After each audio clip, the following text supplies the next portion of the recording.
ആ പ്രോജക്റ്റ് കേരളത്തിനകത്ത് എനിക്ക് തോന്നുന്നു ഒരു 100 സ്ഥലത്തെങ്കിലും നടത്തിയിട്ടുണ്ടാവും. അതിനകത്തുള്ള ഒരു പ്രോജക്റ്റാണ്. അത് എല്ലാ വർഷവും ഓഡിറ്റ് ചെയ്ത് എടുക്കുന്ന ഒരു സാധനം മാത്രമാണ്.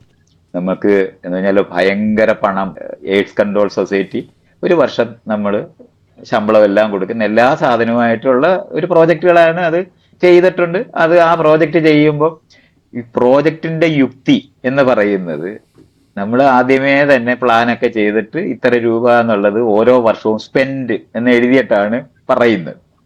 ഇപ്പൊ പല ഹെഡിലായിരിക്കും പണം കിടക്കുന്നത്. ആ ഹെഡിലെ ബില്ല് വെച്ചിട്ട് എടുക്കുക അല്ലാതെ ലോകത്തൊരു പ്രോജക്റ്റും ആർക്കും ചെയ്യാൻ പറ്റത്തില്ല.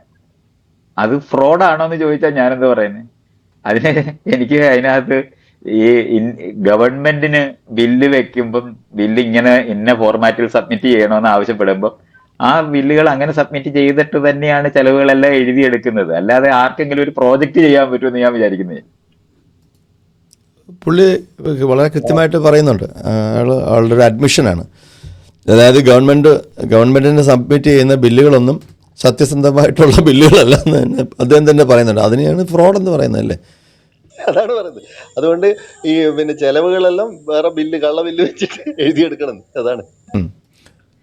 അപ്പോൾ അത് എന്താണ് ഫ്രോഡാണെന്ന് ഒരാൾ പറഞ്ഞാൽ അതിപ്പോ ഗവൺമെന്റ് എല്ലാം തന്നെ ഫ്രോഡാണ് എന്ന് എല്ലാവരും പറയുന്ന പോലെ പറയാം. പ്രോജക്റ്റ് എഴുതുന്നതും എവിടെയാണ് വീണ്ടും ലീപ്പ് ഓഫ് ഫെയ്ത്ത് എന്ന് പറയുന്നത്? അതായത് കൊടുത്ത ബില്ല്, ഗവൺമെൻറ്റിന് കൊടുത്ത ബില്ല് ഫ്രോഡാണ് എന്ന് ചോദിക്കുമ്പോൾ, ആണോ എന്ന് ചോദിക്കുമ്പോൾ വഴി മാറ്റി ഇങ്ങനെ വേറെ ഹെഡുകളിലൊക്കെ ഇട്ടിട്ട് ചില ബില്ലുകളൊക്കെ ഉണ്ടാക്കി ഗവൺമെൻറ്റിന് സബ്മിറ്റ് ചെയ്തു എന്ന് അദ്ദേഹം തന്നെ അഡ്മിറ്റ് ചെയ്യുന്നുണ്ട്.